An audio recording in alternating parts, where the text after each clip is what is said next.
When you tap that record button, you have no idea what you're going to capture. You may capture a heartfelt moment, a happy golden memory, or you may capture a nightmare. Hey folks, and welcome back to the channel. If you're new around here, my name's Ryan from Tragedy Tales, and over here we cover anything tragic.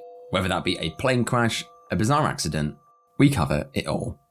But this video is a mega video. A re-upload by popular request, a top 10 of the most insane footage captured before disaster that we've covered so far. So strap yourselves in and grab a drink. Let's get right into it.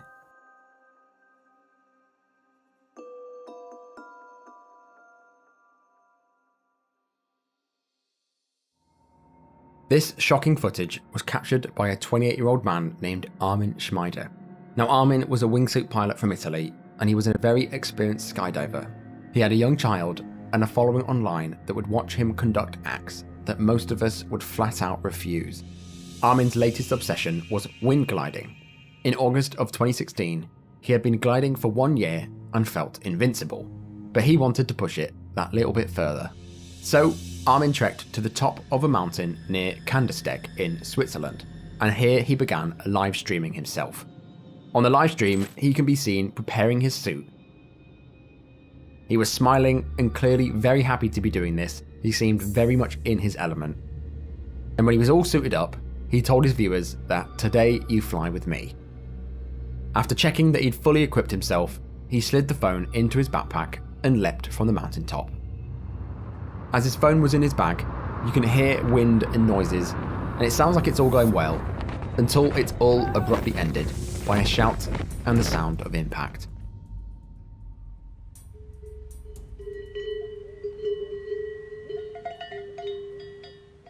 The live stream turned silent, and the only thing that could be heard was the eerie sound of cowbells ringing in the distance. Viewers watched and reacted in absolute horror. Some sent messages in chat, requesting that he write or say something, but there was no response. The stream went on before his phone battery finally died. The next day, the police discovered his body near Kandersteg at a popular base jumping location. The cause of his death was blunt force trauma to the head. However, they could not be sure why exactly the accident occurred.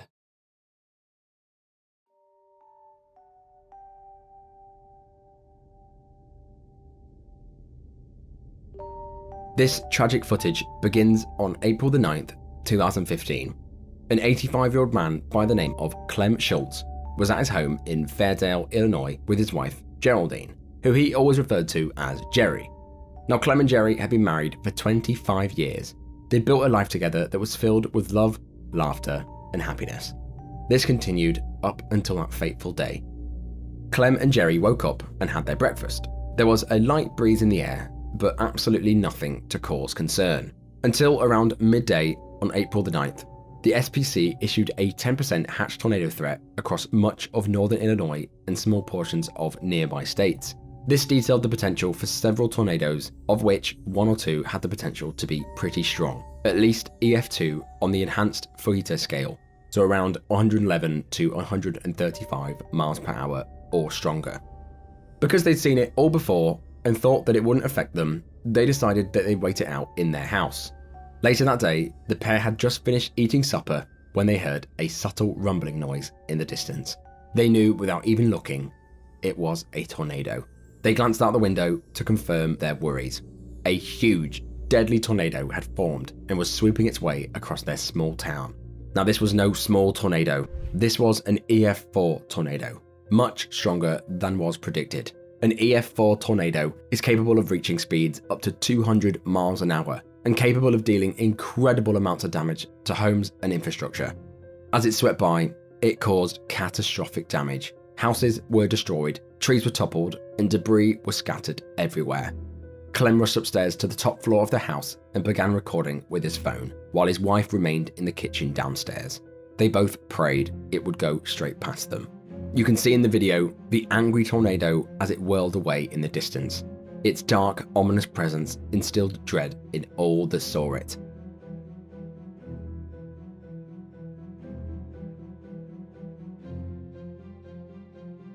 The tornado does look like it may go straight past them, until it switches direction and begins heading right towards Clem and his wife.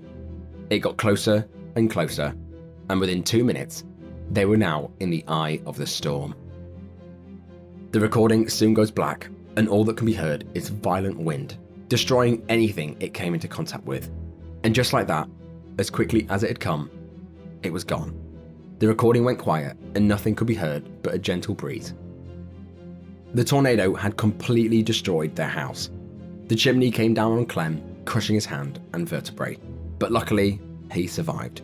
Tragically, his wife Jerry was not so lucky. She was crushed as the house collapsed around her.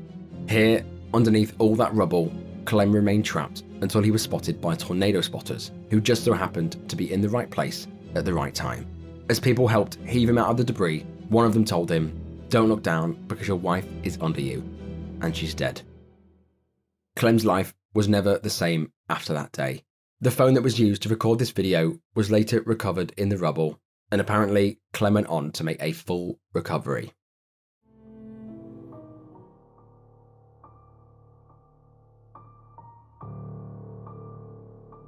This heart-stopping GoPro footage was captured in April of 2022 on the majestic Meiji Mountain, located near La Grave in the Southern Alps. The video is pretty short, but very intense. It starts with serene scenes presenting a beautiful panoramic view of the magnificent mountains. He finds himself captivated by the beautiful, picturesque scenery. However, while he's admiring it all, an unforeseen event takes place.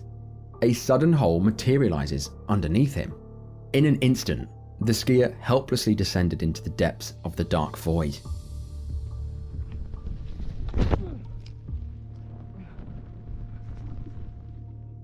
Remarkably composed, the Frenchman utilizes his skis to slow his fall, gracefully maneuvering down the near vertical slope, as though he was defying gravity.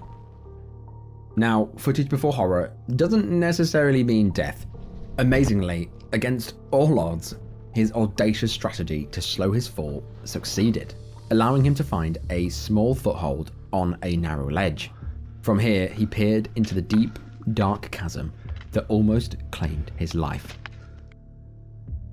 Fortunately, his ski companions were well prepared for these sort of things. It took the group approximately 15 to 20 minutes to make their way to the crevice in which he'd fallen. When they got there, the painstaking rescue efforts commenced, involving the use of crampons, pickaxes, and shovels to finally free him from the icy grip of the glacier. Thankfully, the unnamed skier, described as an experienced mountaineer and ski mountaineer, not only survived the ordeal, but also exhibited astonishing composure. Following a brief respite, he even resumed skiing, leaving his companions in awe of his calm demeanor. This footage went viral and left countless online viewers speechless.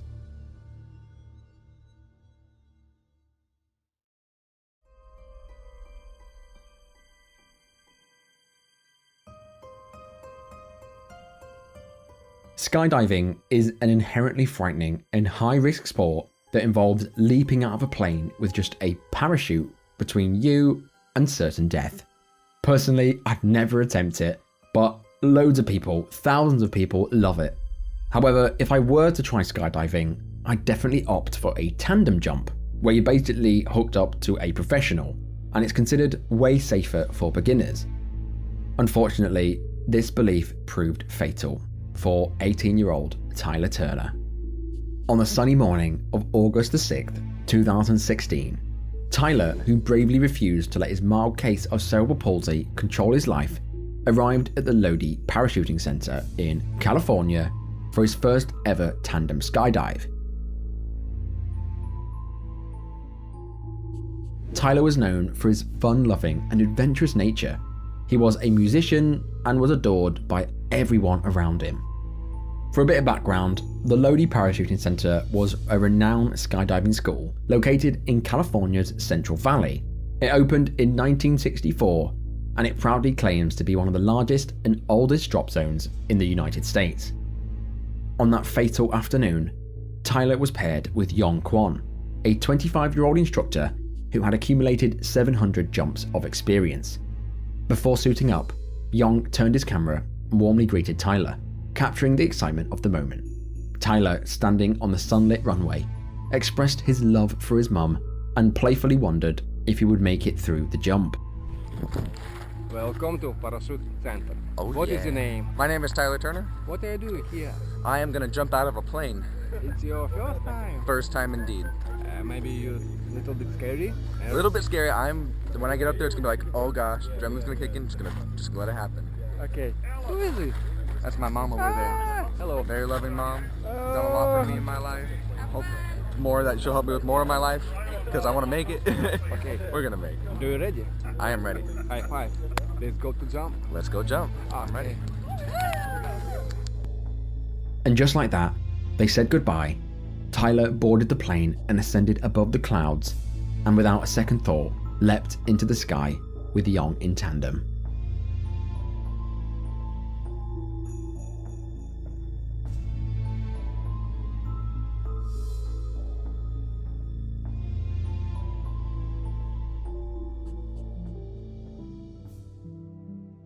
Heartbreakingly, during the descent, Yong attempted to release the parachute, but encountered a failure.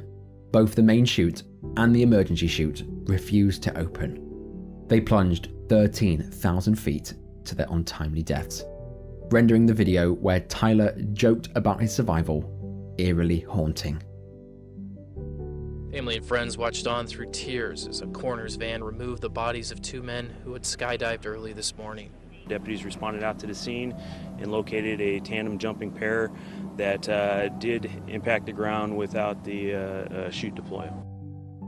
An investigation into Tyler's death revealed that despite Yong's extensive experience of 700 jumps, he actually lacked the necessary license to perform that tandem jump. Furthermore, he was still in his probationary period and had not yet received proper training. Adding to this tragedy, authorities then discovered a history of around 20 deaths associated with the parachuting center since they opened. Shockingly, despite the tragic deaths of Tyler and Yong, the center's owner, Bill, just chose to keep the facility open and even resumed skydiving operations the very next day. When confronted by the police in this photo, he tried to deflect blame. Witnesses described him as devoid of remorse, compassion, or any meaningful concern for the tragic situation on hand. It's an unfortunate situation, but if you see a car wreck, they don't close the freeway. It's something that, unfortunately, in this sport, in skiing and scuba diving, there are fatalities. Of course, Tyler's family took Bill, the owner, to court, accusing him of negligent homicide.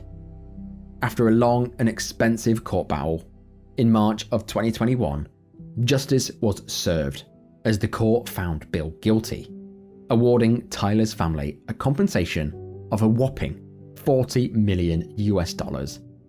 This victory marked the end of a terrible, terrible chapter.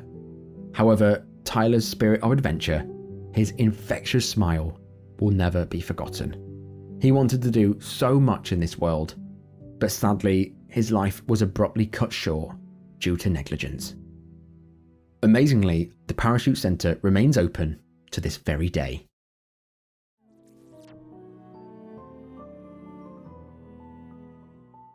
On the 1st of August 2022, a man named Muthu Kumar, who we'll call Muthu, had reportedly been in charge in overseeing the preparation of porridge for an upcoming festival in India. The sticky, sweet concoction was being prepared in large metal containers in the middle of the street with no lids. Muthu can be seen swaying back and forth.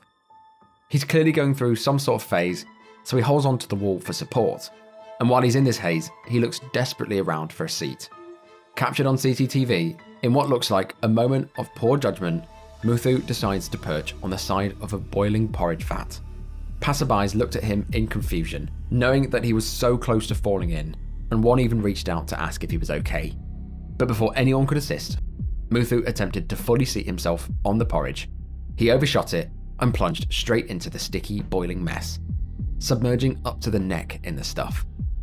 Now submerged in boiling liquid, Muthu went into complete shock. He tried to pull himself out, but every surface that he touched was scalding. He just completely froze in panic. Many people rushed to his aid, pulling at his arms to help him, but he had fallen into such an awkward position. Muthu was conscious throughout, as 5 to 6 people worked to heave him out of the barrel. But they didn't want to get burnt themselves.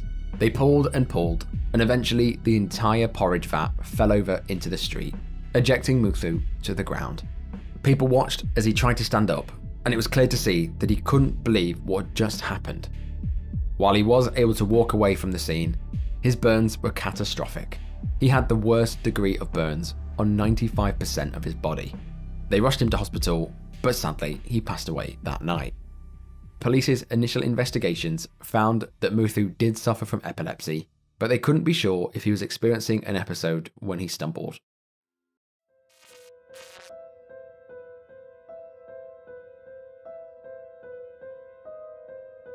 On Sunday, July the 23rd, 2006, the day started like any other for many residents of the county of Durham, England. In Durham is a park called the Riverside Park. This park is a large stretch of grass that has always been popular with visitors, as it was often used to hold art exhibitions for touring art companies and bands. However, that weekend, something special had come to Riverside Park. It was an inflatable sculpture known as Dreamspace. Dreamspace was created in 1996 by British sculptor Maurice Aegis. Dreamspace, along with his other pieces of art, toured across Europe and was seen by thousands. Maurice and his team arrived on Saturday the 22nd to set up the sculptures and open them to the public the next day. That Sunday morning, it was bright and sunny with a light breeze, eventually attracting around 500 people to see his art. Of course, Dreamspace was the main attraction. The sculpture was indeed something that you don't see every day. It was a giant, towering, abstract maze that you could explore and walk around. It was made out of rubber and inflated similarly to a bouncy castle. It measured a massive 112 yards. It boggled the eye just looking at it. As the day went on, the wind slowly started to pick up, but they prepared for this. Maurice told his employees to secure it with more rope to the moorings. As Maurice made this commandment, he left the scene for a tea break. Within moments of him leaving, pure pandemonium broke out. While the inflatable structure was tied to the ground with ropes and moorings, it proved totally insufficient. Around 3:30 that afternoon, the structure rose, and one by one, the pegs snapped and came out of the ground. Many people who were inside at the time were forced to leap out as it gained altitude. Staff fought to keep it on the ground, and even Maurice came out to assist holding it down. But even with around 40 men still holding it, they stood no chance. A summer storm had built, and huge gusts of wind began to carry the structure up to 30 feet in the air. This is footage from the incident. People watched as this gargantuan structure drifted through the air. It then hit the CCTV camera and began tumbling into a nearby car park.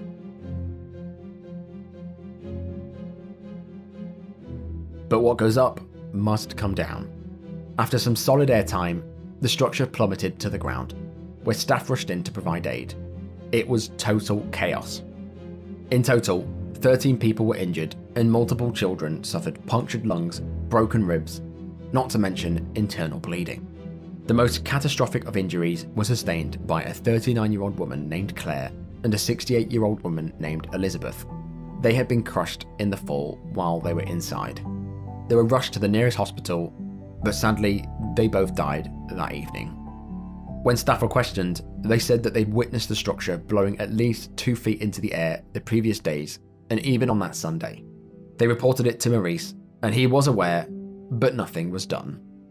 In 2009, Maurice, the creator, was charged with negligent manslaughter, and after a 4-week trial, he was found not guilty. He was, however, charged £10,000 for breaching health and safety rules. Maurice said that this affected him greatly, and said that he would never build anything like Dreamspace again. But as fate had it, he would never get the chance, as he also died just 2 months later in 2009.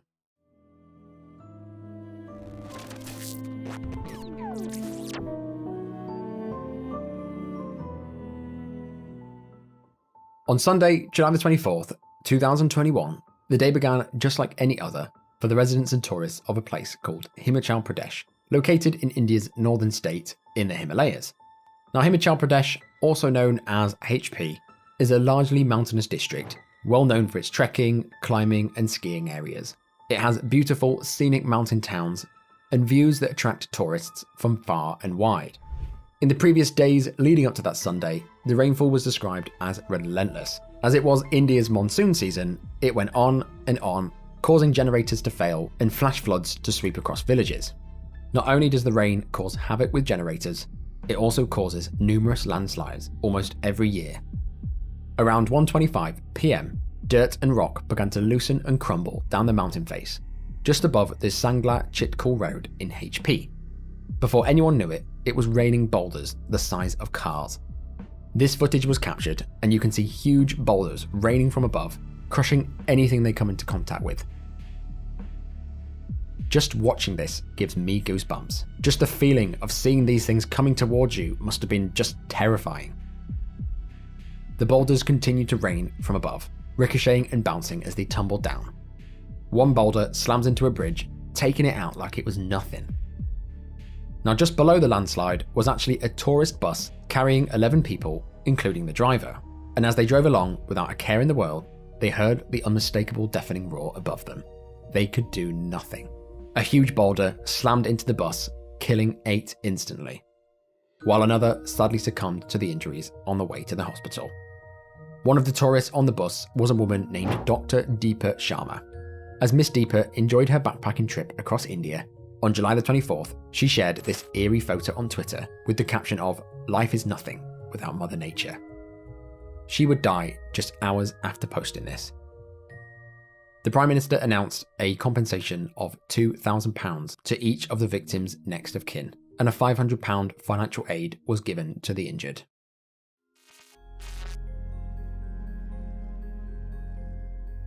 This famous footage begins in the centre of Taiwan's capital, Taipei. At around 10:52 AM on February 4th, 2015, TransAsia Airways Flight 235 departed from Kinmen Airport in Taipei to a neighbouring island.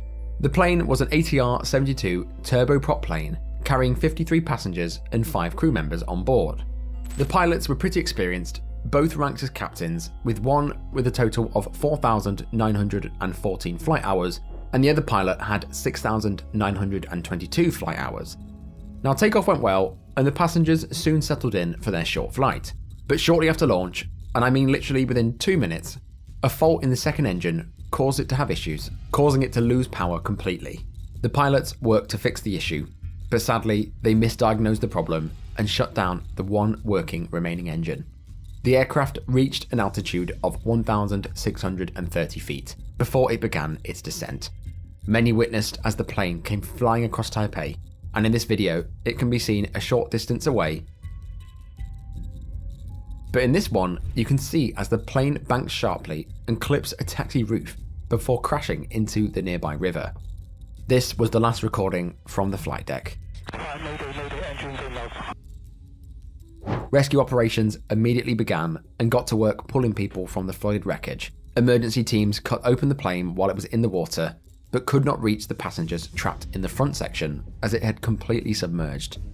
Of the 53 passengers and 5 crew that were on board, only 15 survived, including a 2-year-old boy and 1 flight attendant. This incident made many question how a perfectly fine plane with 2 experienced pilots could come crashing out of the sky for no apparent reason.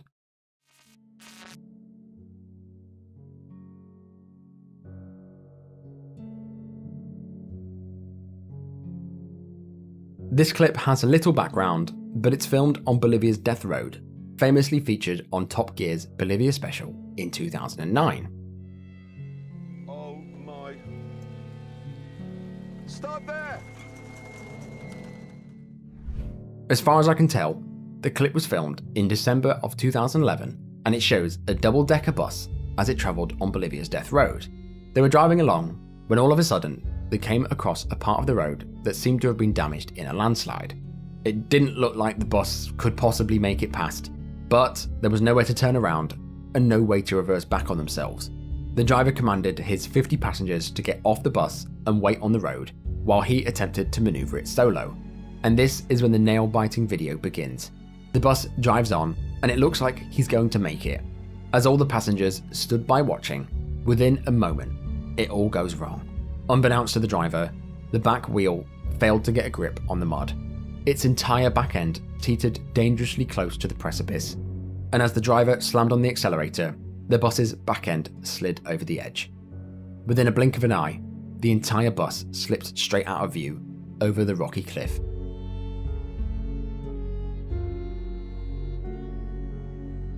It's only when they look over the edge do they then realise how far he's fallen. The bus tumbled 164 feet below, killing the driver on impact. This left the passengers stood by, completely confused as to what they were going to do, and in complete shock at what they had just witnessed.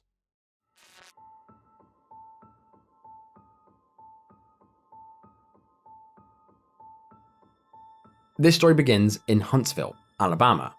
On October the 2nd, 2021, a 29-year-old woman named Christina Nance was finally reported missing after she randomly stopped turning up to work and replying to messages. Now, Christina was described as a very fun-loving person. She loved to sing and was positive and sweet. When her family reported her missing, they told the police that they'd not seen her since September the 25th, 1 week previously. While Christina was known to the police through the crisis intervention team, they were perplexed as to why she would just up and walk away, leaving everything behind. Christina had some mental health problems, but nothing that would just make her disappear without a message or a note or anything. Police searched far and wide. They searched her property, they searched her car, and she was nowhere to be seen. Days passed, and she still had not responded to any messages whatsoever, so her family began to worry. Fast forward to Thursday, October the 7th, around 9:15 a.m, the Huntsville Police Department began their workday like any other. As they walked in, one of the officers noticed a pair of shoes sitting beside an unused police van. As the officer approached the van, he noticed that one of the windows was down. Putting two and two together, he thought someone must be sleeping in the van, so the officer unlocked the doors. This is when the horrific discovery was made. As he opened the door, he discovered that Christine had been locked inside the van. She was clearly gone. She had been dead for days. The car's humid environment had massively sped up the decomposition process. She had maggots literally wriggling out of her head. You gonna tell me nobody can smell her nowhere? I mean, nowhere? My cousin, riding in away with maggots all in her face. Her family couldn't help but wonder why nobody noticed the smell. The police were also confused as to how she'd managed to get in there. With the shoes and the window, their initial thoughts were immediately murder, so they immediately checked the surrounding CCTV cameras. As these were unmonitored, anything could have happened. The police spent hours sifting through the CCTV footage before they came across something. Captured on CCTV, they discovered the bizarre footage of what looked like Christina walking around the Huntsville Police car park on September the 25th. On that day, it showed her approaching unmanned cars and sitting on bonnets. She does this for 10 minutes before she approaches the van. She checked the van, checked that it was unlocked, opened the doors, and for an unknown reason, climbed in the back.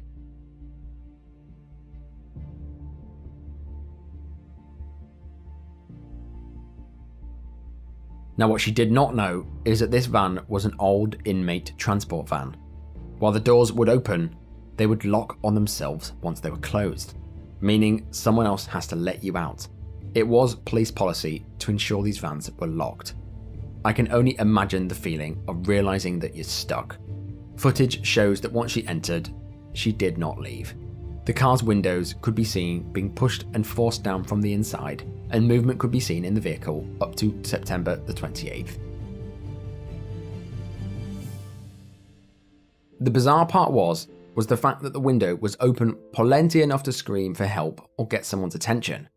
Sadly, for one reason or another, she couldn't or didn't shout for help, and nobody found her in there until 12 days later.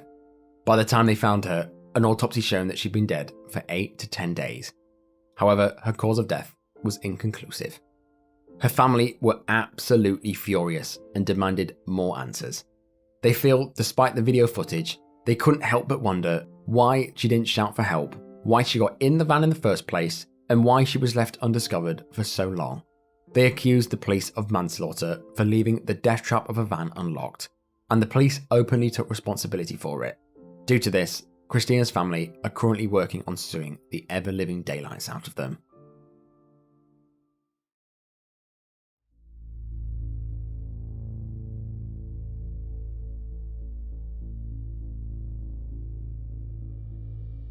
This crazy footage begins in Nepal on the 15th of February 2023. At 10:33 AM, Yeti Airlines Flight 691 left for its scheduled flight from Kathmandu to Pokhara in Nepal. It was around a 25-minute journey. Now, Flight 691 was a 15-year-old twin-engine turboprop ATR 72-500. That day, the plane was under command of Senior Captain Kamal KC with Anju Katiwada as co-pilot. They had 21,900 and 6,396 flight hours, respectively. That day, the weather was clear and perfect for flying. Now, the flight was going well, as smooth as you'd expect, until they came into land at the newly built airport in Pokhara. As Flight 691 came into land, something wasn't right. The landing gear opened, but at 311 feet, air traffic control noticed that the aircraft nose was noticeably high. All of a sudden, the engines dropped to zero thrust and the left wing dropped. Within just a second, the plane crashed into the ground. A video filmed from the ground showed the aircraft banking steeply to the left before crashing 65 meters away. This was also all captured from within the aircraft. Now, I will warn you, this footage is not for the faint of heart. A video that was streamed live on Facebook by one of the passengers named Sonu Jasiwal was able to capture moments just before it went down.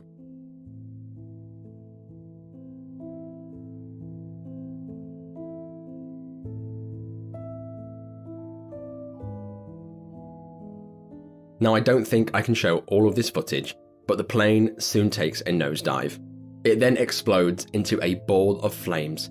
It crash landed straight into a gorge on the bank of the Seti Gandaki River. When rescue got there, it was dire. The plane was engulfed in flames with one half of the fuselage in the gorge. They quickly realised that there were no survivors. 72 people had died, a true tragedy. An investigation into the crash revealed that less than 2 minutes before the crash, Captain Kahadiwada called for the plane's flaps to be extended, saying flaps 30. However, the flight data recorder at that moment did not record any flap movement. Instead of the flaps opening, the propeller rotation speed of both engines slowly decreased and the torque began dropping to zero, suggesting that one of the pilots may have accidentally moved the power lever instead of the lever controlling the flaps.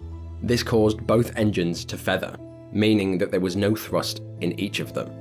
To make it worse, it was also found that the pilots failed to follow routine checklists. Just 14 seconds before the crash, Kadiwada handed over control to the much more experienced pilot, Kamal, but by then, it was too late. Some people believe that the root cause was the fact that the pilots had not gotten used to coming in at that angle because it was a new airport. But this, we can never be sure. This turned out to be the deadliest aviation accident in Nepalese domestic history. May all of the victims in this crash and this video rest in peace. But that is the end of this video. Now, I'm trying something different with this format, so do let me know what you thought in the comments below. If you're not subscribed to the channel and you like list content like this, go and smash that subscribe button now. But as always, I will see you guys in the next one. Bye bye.